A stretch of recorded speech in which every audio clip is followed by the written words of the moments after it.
Ndagushimiye nkwifurije kugubwa neza no kugira amahoro n'amahirwe udahwema kubana n'umuco wacu TV hamwe na radiyo televiziyo Nuru ya Mashariki. Ndamya nashidikanya ko mwaramutse neza. Nta mwaramutse? Mwaramutse neza mushakamba. Yego turi amahoro. Natwe turi amahoro. Amakuru akomeje kugenda yiyongera. Amakuru araboneka buri kanya. Ndabona n'ibihuha buri wese ibyo atekereje ari gukubitaho ngo ni imyanzuro. Ibihuha barabihindura imyanzuro. Nk'aho ibiganiro byari byaba. Noneho harombwiye ngo Goma bayivuyemo. Ngiye muri logique yanjye, ahantu hose bashyizeho ubutegetsi bwa gisivile ntabwo bazahava. Ikindi se baraba batarava warikare bajye kuva i Goma. Rega buriya ni uko abantu wenda bagiye bashyushya ibyo bashaka. Yego. Warikare bavuze ko bimuye ibirindiro. Yego. Kandi ntibigeze basohoka muri warikare, bagumye muri warikare usibye kuva mu mujyi. Warikare nka teritware bayirimo. Yego. Aho batari ni warikare, mbese ni nk'uko wenda ijambo na benshi batukurikira bavuga ikinyarwanda. Ni nk'uko wava muri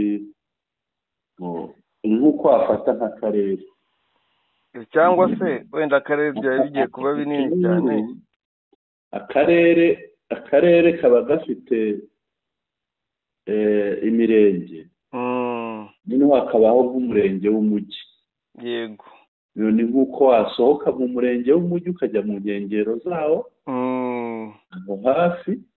Ariko noneho bivuze ngo ntabwo, ariko ubwo ndavuga nk'akarere k'icyaro, wenda uturere tw'umujyi usanga two hose ari imijyi. Ni akarere k'icyaro kuko ni nako gateye nka warikare. Nyarugenge ntiwavuga ngo umujyi ni uwuhe, atari umujyi ni. Ariko ufashe wenda nk'akarere runaka, wenda afata nka Musanze, ufate nk'umurenge wa Muhoza ni urugero. Urabona ko umurenge wa Muhoza ari mu mujyi. Ufate nk'akarere kahe, reka tuvuge nka Rwamagana. Ufate wenda imirenge ibiri, k'umujyi ufashe ku mirenge ibiri itatu gutyo hafi. Wenda ufate nk'umurenge wa Kigabiro n'umurenge wa Muhazi. Yego. Niba umuntu avuye mu murenge wa Kigabiro wenda akagenda yari hano mu mujyi rwagati hamwe haba igitoki, akagenda wenda ibirindiro akabishyira nko aho bita kwa Gahiza no kwa Karangara, cyangwa se ku Kijumba. Urumva ko n'ubundi abakiri aho ngaho.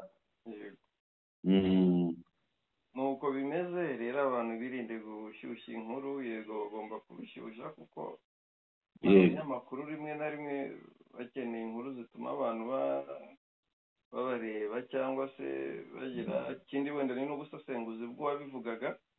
Yego. Ntabwo twabimubuza, ubwo afite logique agenderaho, ariko ahantu bashyize ubutegetsi bwa gisivili biragoye kuzava, cyane ko bavuze kenshi bati turava aha tujye hehe ko hano ari iwacu. Bavuze ko batazasubira mu nkambi. Hari abantu bagiye bava mu nkambi bagataha, batangiye kwisitasiona za Goma, za Bukavu, bashaka uburyo bongera kubaka imibereho. Abantu ntabwo rero bazakemera kurindwa n'abandi. Yego. Ikindi numvaga bavuga ngo hazaza ingabo zo kuharinda amahoro. Iyi buriya niba harabayeho zone tampo warikare, ntijyemo umusirikare w'amahanga. Biragoye ko hazaza umusirikare w'amahanga niba atari warikare kandi ariho hari zone tampo. Ubundi tuje zone tampo ibaho hari akenshi yabagaho hari abantu bari hagati. None uyu munsi ibayeho nta bantu bari hagati yabo. Yego. Birashoboka ko ibiri hariya bidakeneye n'izo ngabo z'amahanga kuko zaje kenshi zirananirwa. EAC yaraje kongo irayirukana. Sadek yaraje irarwana barayikubita. Sadek yo nta nubwo bavuga ngo yari ije gucungera amahoro, ko yaje irwana, ubundi uje gucungera amahoro ahagarara hagati ntagire n'uruhande abogamirana cyane. Sadek rero ntabwo ariko byari bimeze, wenda iyo twavuga byari bimeze ko ni EAC kuko yananizwe na Kinshasa. Nahoze mbona n'inuza n'amavideo ngo abasirikare b'abazungu muri Warikare genda bagatora ngo bababiriki. Biriya ni ibihimbano. Genda bagatora amavideo yo muri za Indiana. Hari ibintu bita artificial intelligence. Ntacyo bidakora. Yego, ayo nayibonye ku ma YouTube hayandi yo muri za Indiana. Bugaragaza nyine ibikorwa byabo bya gisirikare. Bakaba ari byo bafata bakabyitira Warikare kuko hose ari mu mashyamba. Cyane nk'iri iri kugwa y'indege abantu bava mu ndege. Bityo bari gukora nyine ibintu byose byo mu mashyamba, yaba ari amashyamba yo muri za Arizona n'ahandi, nako rya shyamba rya nuza ryo muri Amazon yego. Byose barafata bakahita bazana hariya. Ukibaza ukuntu umusirikare uje kurwana na M23 yifotora. Yego. Cyo nicyo cyita ubibaza ukuntu umubiri yaza mu irantambara yangiza agafotora.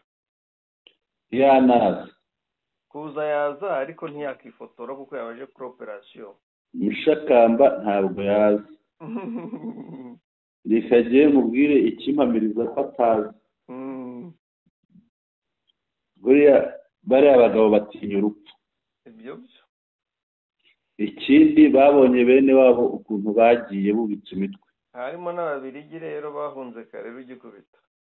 Urumva rero kuba baragiye kuriya ntabwo bagaruka, ahubwo icyo bakora bakohereza ibikoresho, bashaka amafaranga bagira bati.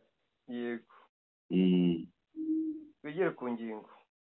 Yego, reka tujye ku ngingo.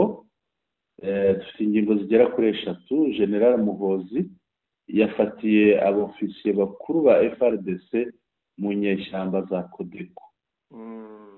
Ikindi Qatar yashimye Repubulika Iharanira Demokarasi ya Kongo n'u Rwanda. M23 irimo guhiga bukware abantu batandukanye bafite imbunda. Reka duhere kuri iriya ngingo ya mbere Mushakamba. Yego. Bimeze bite? General Muhozi ngo yafatiye abaofisiye ba FARDC muri Codeco.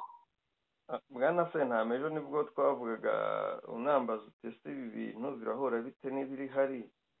Birahora gute n'agahenge kashakaga gakenewe ko Muhoza ubona ko yashyigikiye M23 ku mugaragaro, ko Muhozi ubona ko avuga ati Kisangani nzayifatira M23 nitayifata. Atese ibintu bite birahuza gute n'ama operation Kongo iri gufatanyamo na ariko mu by'ukuri nta general ukora ikintu adafite. Yabivuze cyabinabigaragaza kuko yamaze kubona abasirikare ba FARDC bitwa ngo bafatanyaga muri operation zo kurwanya Codeco na ADF, ahubwo aribo bari muri iyo mitwe. Aribo bari muri iyo mitwe, kandi noneho Mushakamba ngira ngo nacyo cyamurakaje. Avuga ko vuba ahangaha azata uriya guverineri wa Ituri w'umusirikare bazamuta muri yombi. Umwe witwa ngo ni Kanshama John. Rero kuko bariya ba ofisiye bo bari muri Codeco batumwe n'uriya.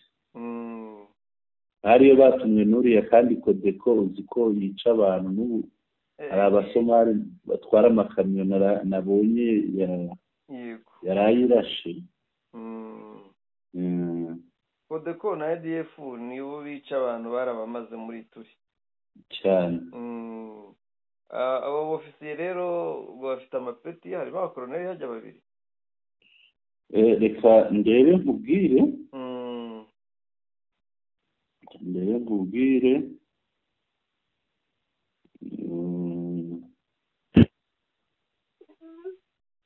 ndebe ndani mbishake yego ndabireba ariko harimo abakoloneli babiri n'abamajoro batatu ndakeka abamajoro batatu ngo n'abandi benshi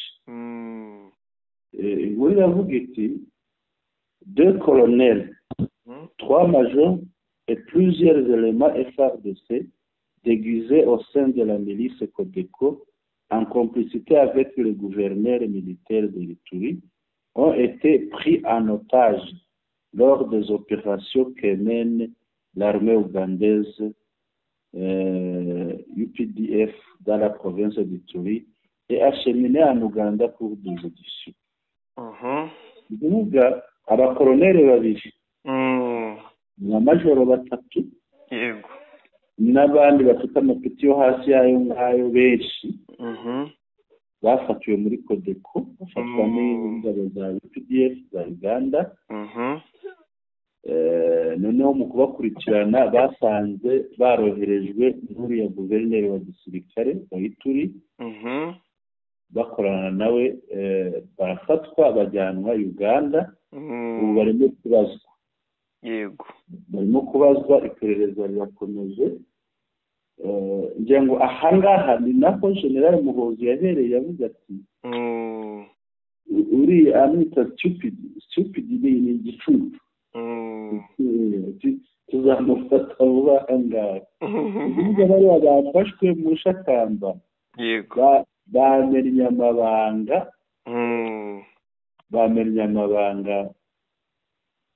bamenya amabanga y'ubuguverineri wa gisirikare wa Ituri bamushyize ku karubanda bamushyize hanze ubundi aba noneho inkuru irakomeza iti c'est ce qui justifie la colère de Muhozi Kainerugaba, fils du président Kaguta Museveni, qui est au même moment le chef d'état-major de l'armée de son pays.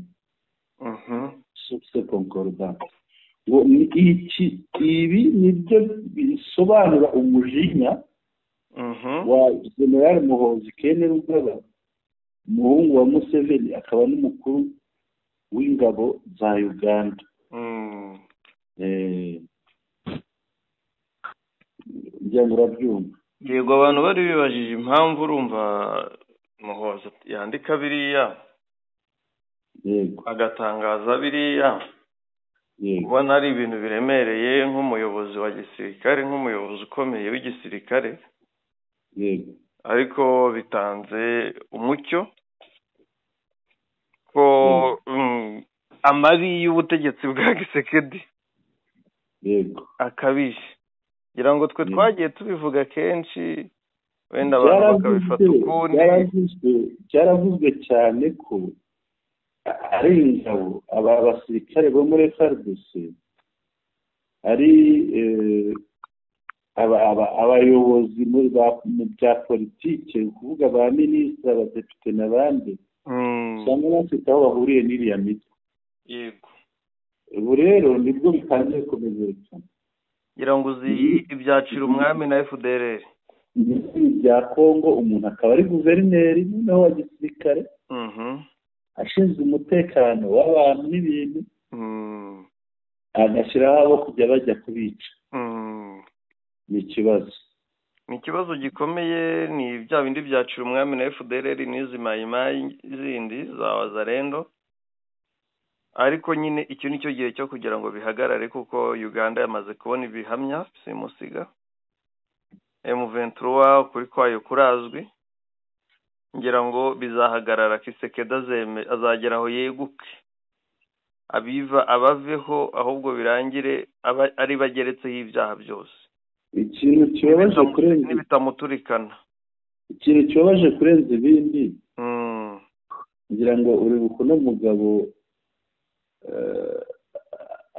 atuka FCM 23 atuka Colonel Nanga amubwira ngo ntabwo ari umuvandimwe w'abariya b'Abanyayituri n'abandi yego noneho ikiza kubabaza kurenza ibindi aramenyekanye ariko ugasanga leta ya Kongo nta kimukoraho.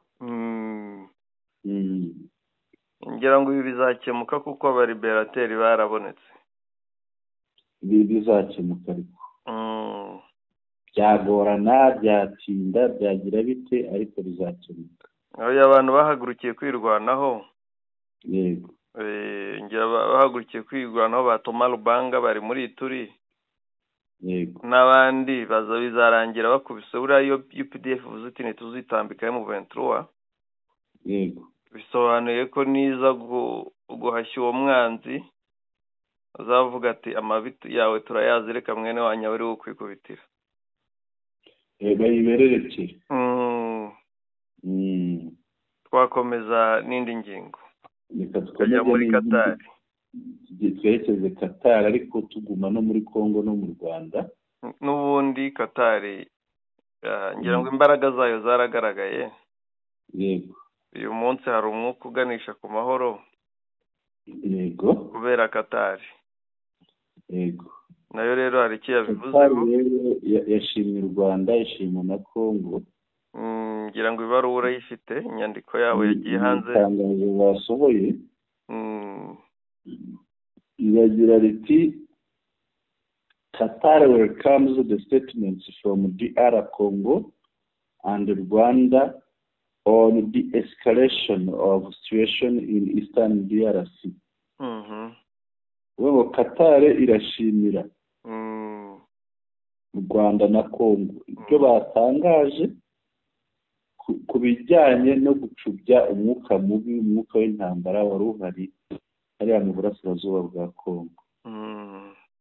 Itangazo ryaturutse i Doha ryaje mu ijoro mushakamba, hari nyuma ya saa sita z'ijoro hariya bagenda n'imbere yacu burya risohoka kuri 24. Risohoka kuri 24 n'uyu munsi. Hari mu ijoro barisohora.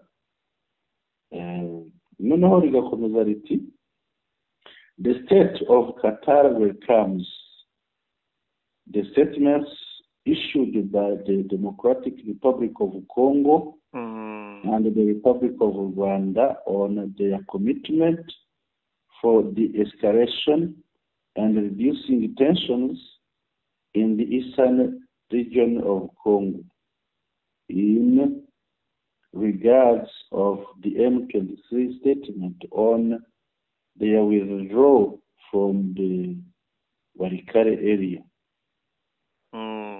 Leta ya Qatar yakiriye neza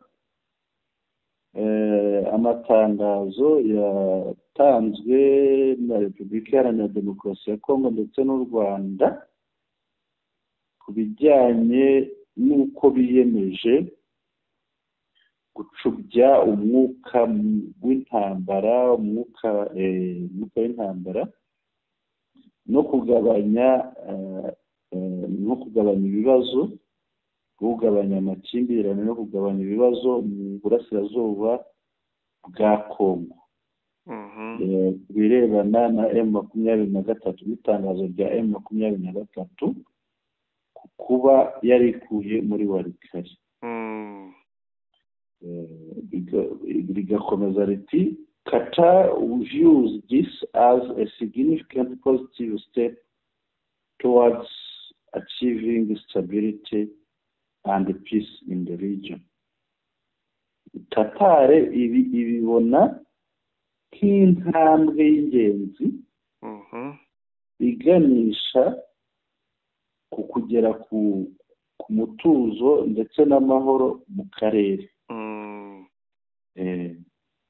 Bagakomeza bati the Ministry of Foreign Affairs expresses the state of Qatar's full appreciation to both DR Congo and Rwanda for their commitment to dialogue aimed at calming the situation in Eastern Congo and commends their positive engagement and efforts to resolve the crisis through peaceful initiatives.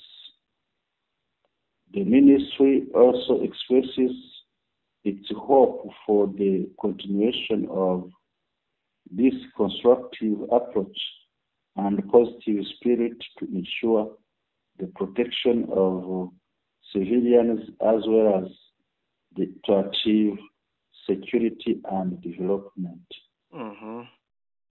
Ngo Minisiteri y'Ububanyi n'Amahanga ubwo ni iya Qatar. Yego.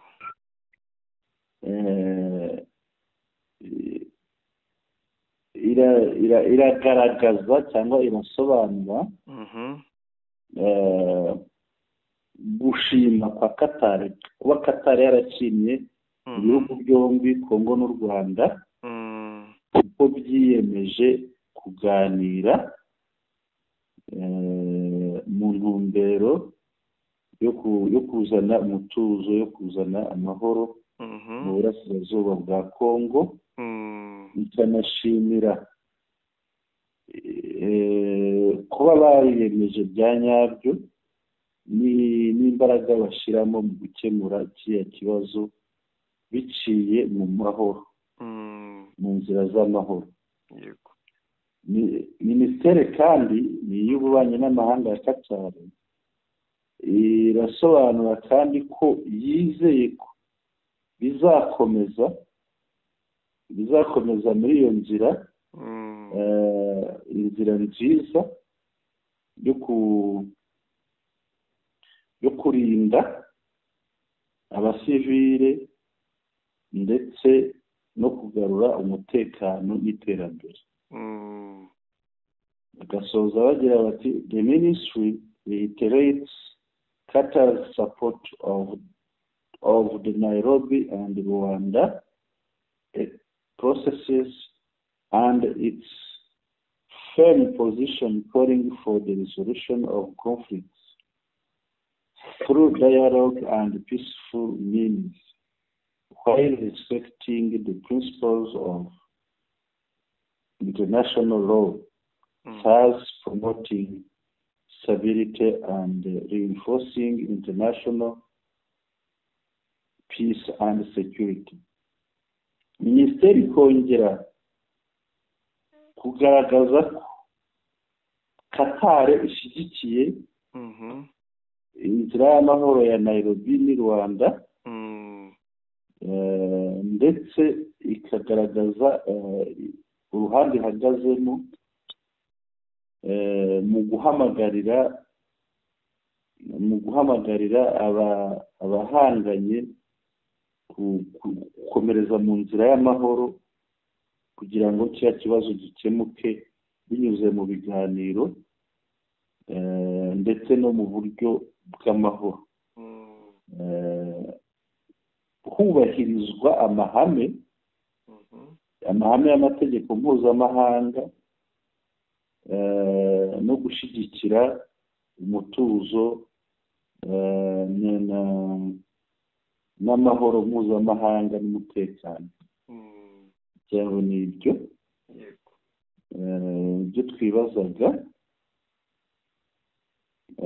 twibazaga ko bashima, wenda haza kuboneka n'abandi bashima. Urabona ko twabyibazaga nimugoroba turi mu makuru. Qatar itarashima, iza gushima nyuma. Hashimye u Rwanda, ubwo turindire wenda na Kongo ishobora kuza kugira icyo ibivugaho. Iyi reaction ya Qatar yari ikenewe kuko niyo ihamya kimusiga ko Qatar ariyo iri inyuma y'ibikuba byose cyane. Urabona ko ntabwo yashimye gusa, ahubwo yatanze n'icyizere. Tanze n'icyizere, igaragaza ko izakomeza gushyigikira muri iriya nzira. Ni icyizere gishobora kuzageza ku mashyi, ariko kiriya ni ikintu gikomeye. Sinzi niba wabashe kumvaho gato ku ijambo Tshisekedi yavugiye muri Namibia. Nabyumvise. Yongeye avuga ko M23 ari abaterabwoba. ubwo rero avuga ngo bagomba gutsindwa kurimburwa. buriya Sekedi ni umuntu ugoye ngira ngo sinzi ngiye kukubwira ikintu nigeze no kuvuga nigeze gukurikira ijambo rya nyakubahwa perezida wa repubulika y'u Rwanda Paul Kagame avuga ati ni umuntu muvugana ibintu yagera hariya akavuga ko ntabyo mwavuganye niba mbeshya hazagire ucarenginga avuga ati twarumvikanye twarahuje biriya rero nibyo nsigaye mubonaho gusa ntara nta byica ko isi izamukuraho amaboko zisanga bamwirukanye bizamugora urumva hano hari hageze umuntu nka Katare ni umufatanyabikorwa ukomeye muri aka gace utuje kandi ukomeye wubashywe birumvikana urumva rero ko najya kudobya ibintu byagizwemo uruhare na Katare sinzi undi uzaza nyuma ya Katare. twikomereze n'amakuru. Yego dukomeze tujye ku ngingo ivuga iti M23 irimo guhiga bukware abantu batandukanye ariko batunze ibirwanisho batunze imbunda. ariko imbunda zatanzwe ari nyinshi basanze nk'inzoga y'inka cyane rwose. ngira ngo twasoma iryo tangazo kugira ngo komantere ziza zikurikira ibyatangajwe na M23. Yego reka turirebe turisome. Itangazo ryasohotse ni uyu munsi haryana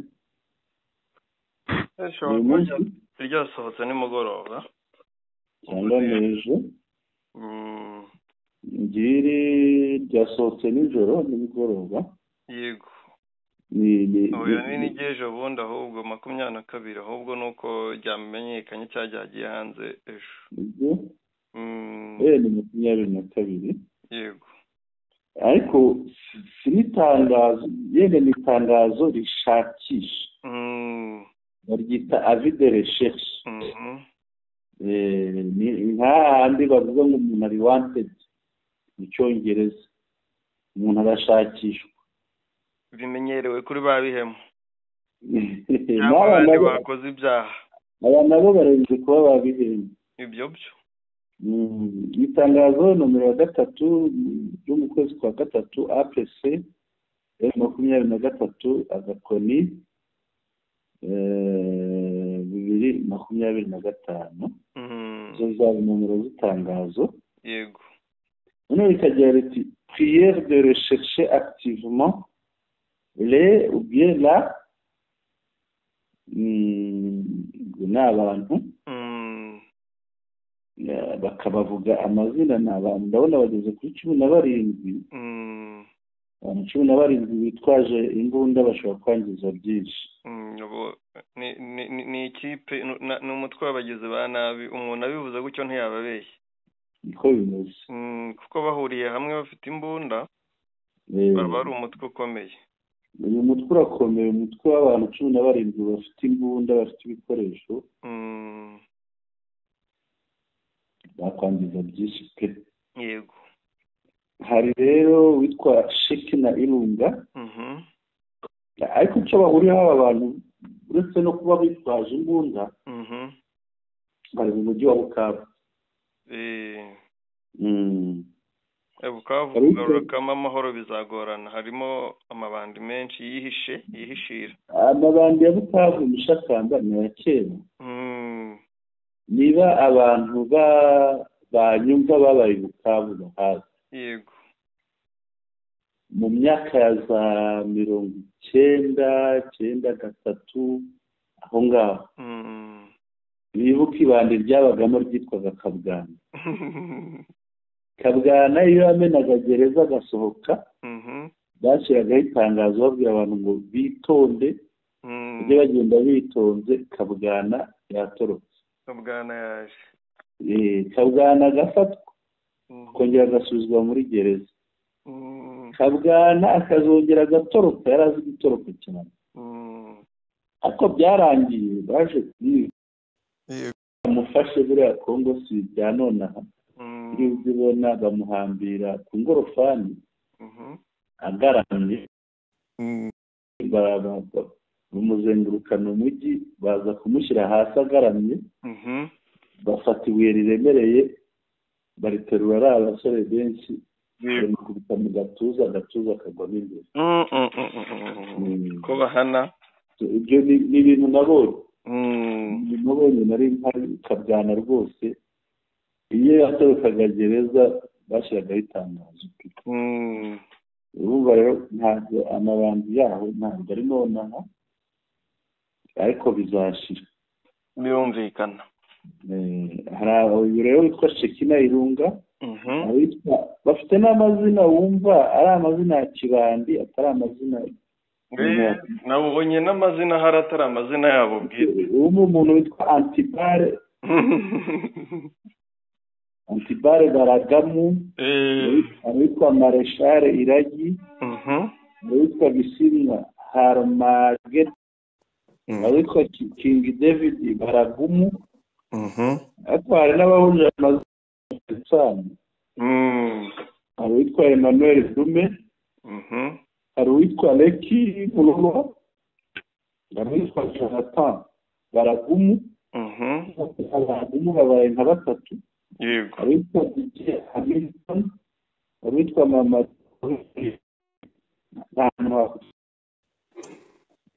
bumvikana ko ari izina ry'Islamu.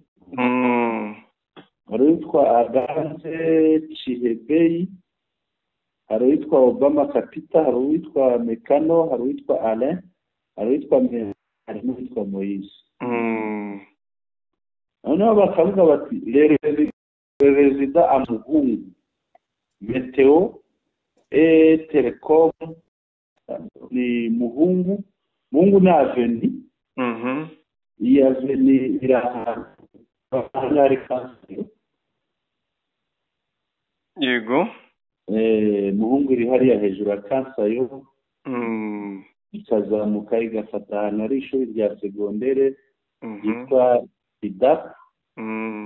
Hahoze na radiyo kera iyo bitaga La Voix du Sahel. Naho ngaho igakora ku ahantu hasengera abakivangwite. Noneho hari Meteo ya mbere n'iya kabiri, hari Telecom ya mbere n'iya kabiri, na Hadibara n'ahantu bashobora kuba bihishemo barijya. Les pour détention illégale d'armes et d'autres effets. Kuba batunze intwaro n'ibindi bikoresho bya gisirikare, kuba biba vol ari abajura, braquage ni abasahuzi, kuba assassinat barica, association de malfaiteurs ni agatsiko k'abagizi ba nabi. Les incriminés se trouvent actuellement dans la ville de Bukavu. Aba bashakishwa, aba barabarizwa bari mu mujyi wa Bukavu. En cas de découverte, baramutse bagaragara wamufata. L'affaire acheminée sous une escorte à notre fils, kuba wamugeza ku biro by'ababishinzwe nibo bandika ahangaha turaza kumenya abo ari bo, tout en rappelant les différences, les références de ces présents avis de recherche. Mu kujyana